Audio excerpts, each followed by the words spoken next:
back to the Corporate Sustainability Education Channel. We're a series of educational podcasts powered by the Southern Sustainability Partnership. So, our fact for this episode: no matter how technology evolves, we are still human beings at heart, and a tool which enables traditional face to face human interaction remains one of the most effective ways to do business today. So, in this podcast, we want to take you behind the scenes of one of the UK's leading events dedicated to corporate sustainability. And it's actually run by the very same company that powers this channel. And to do so, we are pleased to be joined by Anita Potten, who is director of the Big Sustainability Expo Southampton. Anita, welcome and thank you for joining us. Thanks, Linda. Nice to be here. So, our fact for this episode, Anita, we make quite a bold statement, and you know better than most of us that it's true for both exhibitors and visitors that face to face is so important. So, can I start by asking you to provide feedback from exhibitors really that would support this claim? Yeah, well, this year's been, or last year was a very difficult year for everyone. And our exhibitors were obviously not happy that we couldn't run the event last year. And we did try very hard. We changed the date several times, but to no avail. So at the end of the day, we decided that we would go back to our October dates and start again for 2021. We feel that it's really important to have this face-to-face meeting and exhibition for the exhibitors and delegates alike. All of our exhibitors have stuck with us. They're all really keen to have this event go ahead, and they're really excited about it. You know, having had a year or more than a year of no contact with anybody, only over Zoom meetings like this, has been detrimental to everybody. A lot of people have really enjoyed these types of things, and the way that you can, you know, very easily meet with people on Zoom, but it's just not the same. And having that interaction face to face enables you to build proper relationships with people and really understand where people are coming from. I don't feel you get that on a screen. And what about the delegates? Obviously, you know, you're asking them to come out of their facilities and to take the time to travel to the exhibition. Why do you still feel they continue to do that? They continue to come to ours, particularly because of the broad range of things that they can come and see. So we have the exhibition space on the where we've got over 100 stands of very different things. So we try not to have more than one or two of any type of discipline. So they've got a very, you know, really good range of things to look at, people to talk to. We've then got the education area, which is our learn zone, where they can go into workshops and learn about many different things there. There's the Keynote Speaker Theatre, so they can come to that. They can do everything under one roof in one day, and there's a hell of a lot there. There's an awful lot there, and delegates like that. And I think that all the while we can actually, you know, produce a quality event like this, and we will continue to do so. And the support from delegates and exhibitors alike has been astounding, particularly this year. You know, it's been tough for everybody, so we're delighted to still be able to do it. So, in order for exhibitors and delegates alike to understand the integrity of an event they're either financially investing in or time investing in, I thought it would be a good idea to find out a little bit more about how the event came about in the first place, Anita. Well, that's a long story. It was 6, 7, maybe more than that years ago, that we got involved with a local council who, I mean, in our own right, the directors of Southern Sustainability in their own right were running their own businesses, doing their own thing, still around sustainability, but separate. So TSSP at that point didn't exist. And we were very involved with this local council, helping them to put a strategy together and a scheme together to enable their businesses in their borough to reduce their carbon footprint. And that was the goal of that, was to help the borough reduce their footprint by 20% by 2020. So that's how long ago we're talking. It soon became very apparent, and this was voluntary as well, so there was no financial gain for anyone. This was about really trying to improve things for businesses in that borough. So we must have done that for 2-3 years. And eventually we decided that actually, two of us decided that actually it wasn't going anywhere. We weren't actually delivering what we believed we should be delivering to those businesses. And the council, sadly, were just ticking boxes. So it wasn't really, we didn't feel it was meaningful enough and wasn't delivering on any level. So we got together in December 2015. And what was our first show? 2015? I can't remember. Anyway, we got together in the December, and two women, me and another director, got together and decided that we were going to do something about this. And so we just sat down, blank piece of paper, and said, what are we going to do? And we just said, right, we're going to put on a big event. And we called it the Big Green Event. So in January, we started planning. In September, we put on our first event. So 9 months later, we put on our first big exhibition. And it was absolutely phenomenal. We were blown away by it. And it's gone from strength to strength. And we really do believe that we deliver a quality event, and with quality content, exhibitors, delegates, it's just very well rounded. So that's how it started. So that's a huge leap of faith that you took to pull something off like that, I must admit. And the business at the time was based in Dorset. Now it's based in Dorset and Hampshire. But as a Dorset business at the time, you did sort of take that big leap to actually go to Southampton to look at your venue. And I think that it's fair to say it was a wise move. And I say that because the nature of the ease of travel to your location of your event obviously it has attracted delegates from right across the UK and in some ways in Europe as well. So can you tell us about the venue? Because I know you've had a very exciting new announcement this year. Yes. Well, we went to Southampton in the first place because we did originally think we wanted to run a Dorset event, but there wasn't a venue in Dorset that suited us. And also we did feel that delegates wouldn't come off of the end of the M27. You know, you come off of the end of the M27, you're out in the wilderness, and Dorset's a beautiful county, but for business and people coming, we didn't feel it was right. So we initially went to the Hilton Aegis Bowl, fell in love with it. It was a brand new hotel, and it's done us really, really well for the first 5 years or 4 years of the events. And but this year we had a very interesting turn of events, really, with Southampton City Council, who we've been working with, and with St Mary's Stadium. They came to us and said, we would really like to have the sustainability event in Southampton City Council. And the stadium, St Mary's, and their events company, Gather, contacted us and said, look, we really want you there. What can we do? So we all put our heads together, and they've come up with just such amazing support for us. The biggest thing for us, I think, is that we're able to really increase the size of the event on all levels, not just the exhibition, but other things that we wanted to do on the day. And but also the most important thing really was the marketing and PR that they're offering us. And we really believe that that is going to make such a difference to all sorts of things, exhibitors, footfall. You know, it's just going to put us at a different level, I believe, as an event.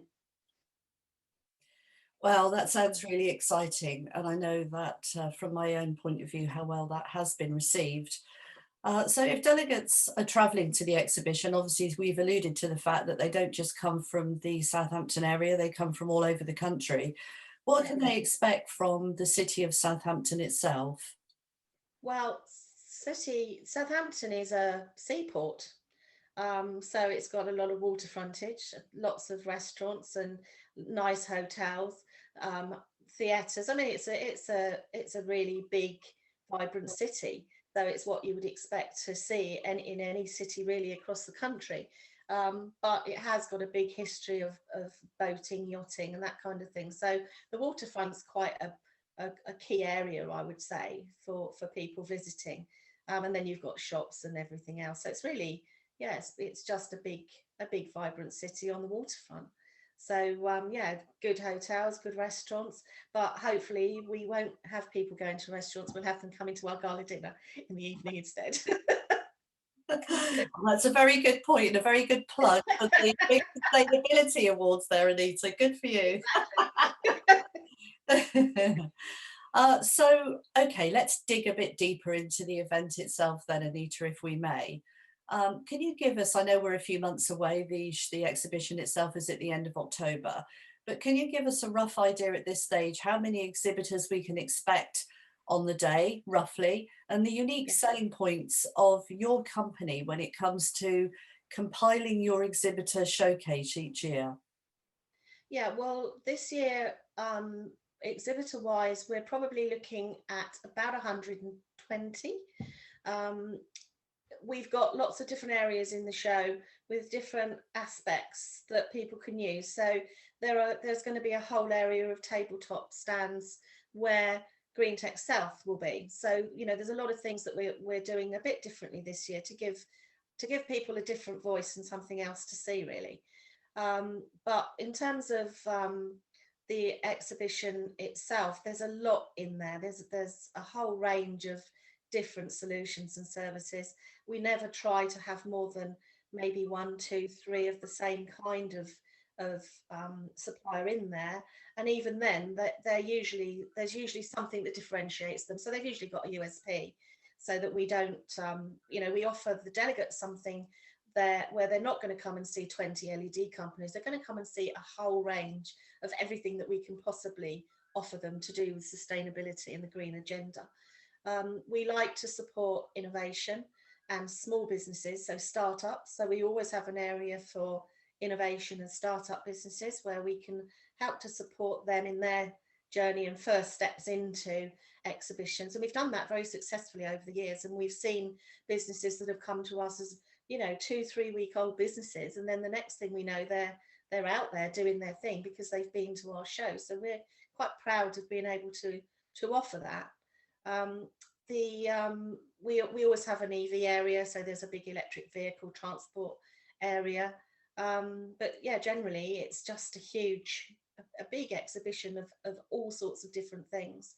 And then we've got the Learn Zone and the Keynote Speaker Theatre, so other things going on during the day.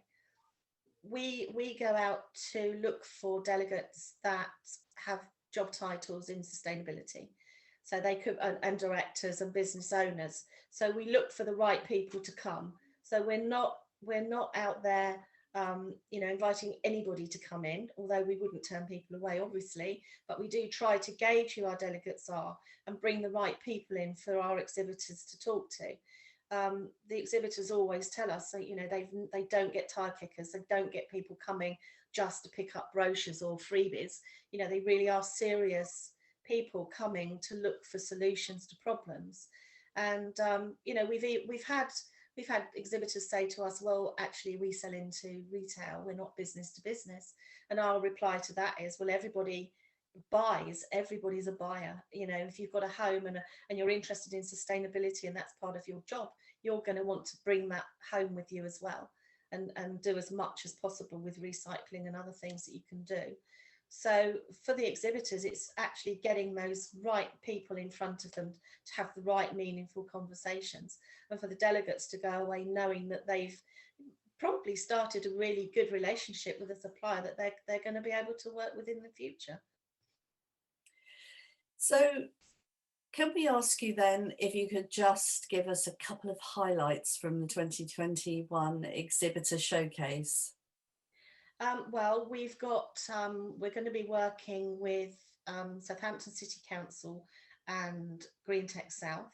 So we've got a big area now where we've got a Southampton City Council stand where they're going to be talking about their green city plans and climate change. Climate change seems to be a theme throughout the show this year, although we didn't really have a theme, but that seems to be how it's evolved. And I think with the pandemic, people are now looking very closely at what's happened now that, you know, people aren't traveling around. You know, the environment and our natural environment and our natural sort of assets have actually improved because of this lockdown and because of the way we are now. So it's fair to say, I think, that people will be coming because of that as well. So climate change, as I say, seems to be a theme throughout. So we've got Clean Tech South. They're going to be bringing Green Tech South, sorry, they're going to be bringing their partners in and having a whole showcase around that. We've got our, as I said earlier, we've got our innovation zone and sort of startup area, which we always try to bring. We've got a couple of pavilions with different things offered in there. We've got our eco coffee lounge again this year, but that's going to be in the gasworks and kitchen, which is a big bar off of the exhibition hall itself. And it's actually the way in as well. And there's plenty of room in there for people to sit and have coffee with 918 Coffee, who's our always support us at the show. We love those guys. So yeah, there's a lot of different stuff going on. I think the highlight for me is always the EV transport area. I really love that. But we like to bring people in as well that are going to bring something different to the show, so they can bring equipment or something to showcase that actually attracts people to their stands. So we try and make it as innovative and technology driven as well as possible. So really, I guess highlights for us this year are this big involvement with Southampton City Council and the stadium itself, who I'm sure are going to be on the show floor all day having a look around. They've got their own goals to achieve sustainability for the stadium. So I think all in all, it's going to be quite a different show this year, to be honest. Well, we're very excited that we will have a stand. The education channel will have a stand and we'll be running podcasts during the day. So we're excited that we'll be involved in it. Anita, I've heard you talk many times about the importance of the event offering free education. Indeed, that vision is keenly seen by the numerous people who watch this very channel that your business supports. The event is therefore well known for its Learn Zone. It's what you've called your series of free workshops that run throughout the day, and they're run by leading experts that you choose from across the UK, some that are by popular demand back each year. Can you give just a little taster of what we can expect this year? Yeah, well, GEP Environmental are absolute steadfast people in the Learn Zone, always there, always have a stand, and they love the show. They get a lot from it, and our delegates get a lot from them. And they're there again this year talking about carbon and sort of environmental governance. So there's a couple of workshops they're running, and they're also running their usual meet the consultant sessions as well over lunchtime. So you can actually go in and have a bit of a one-to-one with those guys. Terrafinity, who are talking about sustainability strategy and moving beyond best practice. So again, they're very well known. They've worked with some very, very big companies in the UK. And again, they're back for, I think, their third year. Is it their second or third year? We've got a company called Amphibia who look at water safety and hygiene. And they work across the UK in lots of prisons and places like that, looking and making sure that water is safe and that they can spot things like Legionella's disease and things like that. So they're coming along to talk about that and running a workshop on it.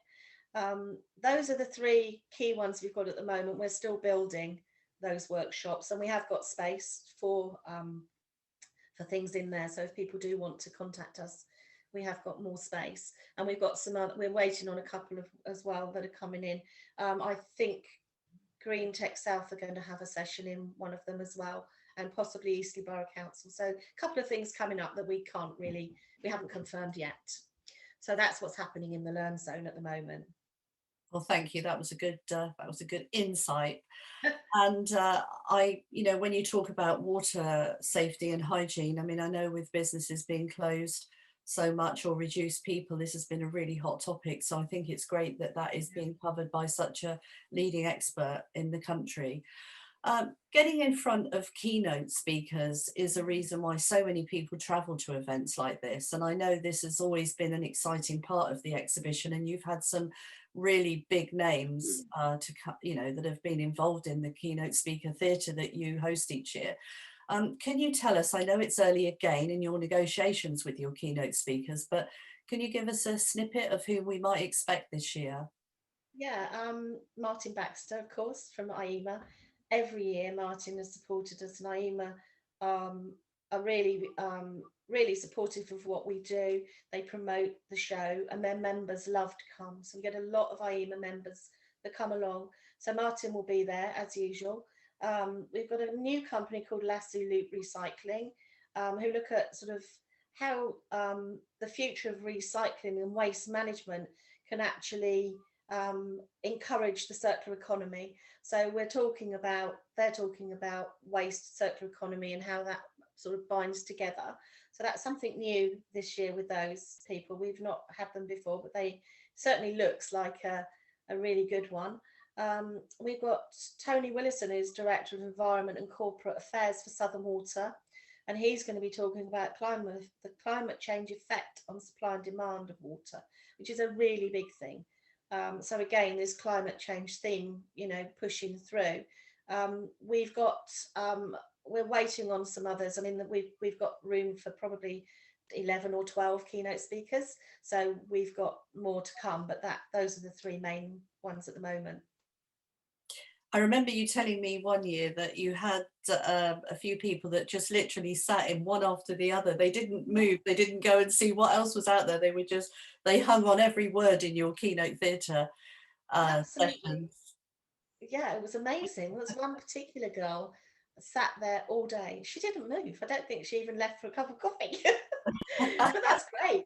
Fantastic. That's what it's about, isn't it? Absolutely, absolutely. She hung on every word.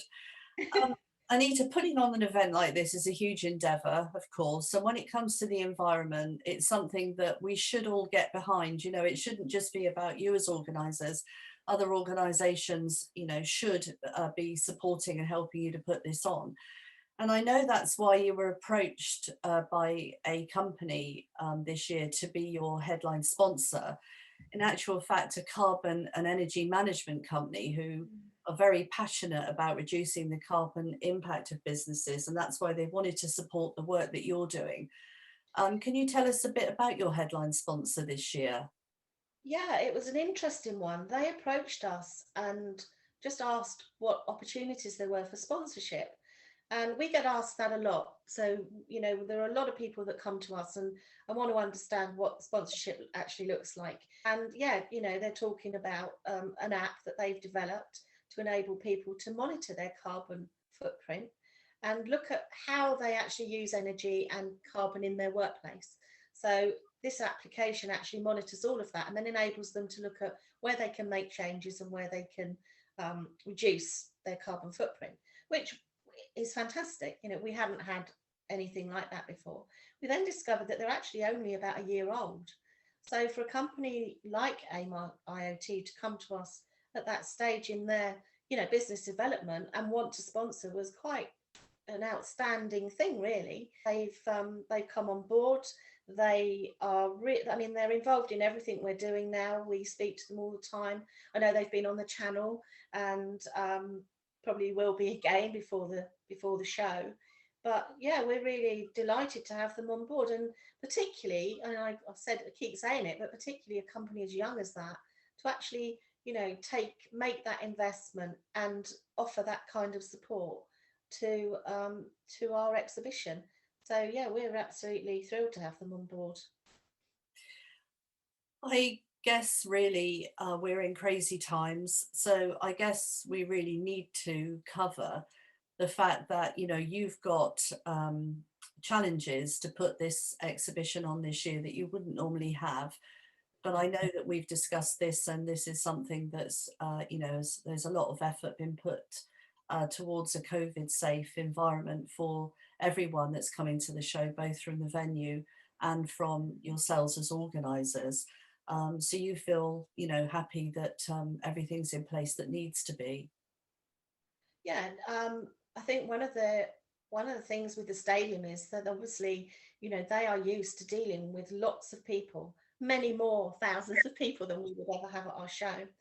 And so they have to safeguard their on match days, their audience and their supporters. And so they've put in place, they're a safe venue guide.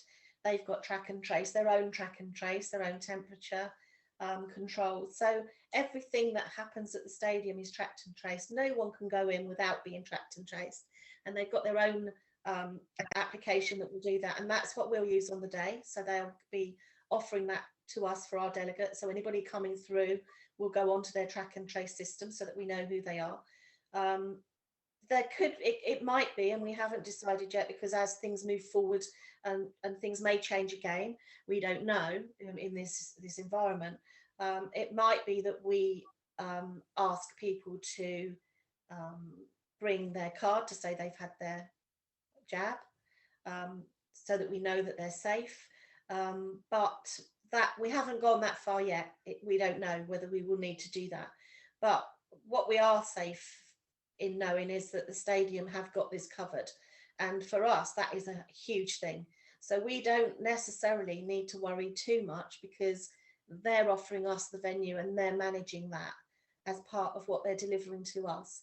What we need to make sure of is that we keep control of the number of stands, the space that we're offering people in and out of.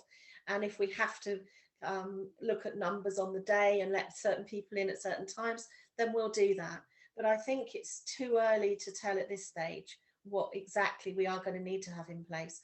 But be assured that we'll have everything covered that we have to have covered. But I think for us, we're happy that the stadium will provide what we need. And there's such a lot of space there that we can control how people move around. There are also stewards available on the day, so they'll be watching to make sure people are going in the right directions, moving through corridors, going to workshop rooms, etc. Because it is such a big venue this year that they are going to be moving around that the spaces a lot. So we will make use of the stewards. They know where they're going, they know who can go where, and they'll be able to control that as well. So I think it will be a very safe event. Yeah, and I think it's sort of been quite fortuitous to coincide with you having a much bigger venue. And I've thrown this at you a little bit, Anita, to ask you that question, but it's because I know that I've had conversations with you where I know how important getting this right has been for you, and I know that obviously a Premiership football club is going to have so many rules and regulations that they have to stick to, that your event is obviously going to benefit from every aspect of that. And I know that it's been a subject of many meetings and conversations that you've had yourselves as organisers to make sure that this is the very best event and safest event that it can be always. So thank you, Anita, very much for those valuable insights into the 2021 exhibition. As you've quite rightly alluded to, people are so excited about having a physical event to look forward to this year. And so to wrap up on the exhibition, and well done for the plug on the awards, it'll take place on the 28th of October at St Mary's Stadium, the home of Southampton Football Club, between 9 a.m. and 9:30 a.m. I apologise, and 4 p.m. And the organisers have also given over the platform on the day to launch the very first climate summit for the county of Hampshire. And that's something that we have asked Anita to come back and tell us a bit more about, because it takes place on the same day. And then those delegates will also mid-afternoon be able to come down onto the show floor and enjoy everything that's going on there as well. So we will be covering that, so do watch this space. And this is an opportunity, Anita says, to bring business leaders and local authorities together to open up the event, the debate of climate change, and it will be over a series of 6 events. So again, thank you very much, Anita. And in the meantime, thank you very much for watching. Thank you very much for listening, and we'll see you in the next one.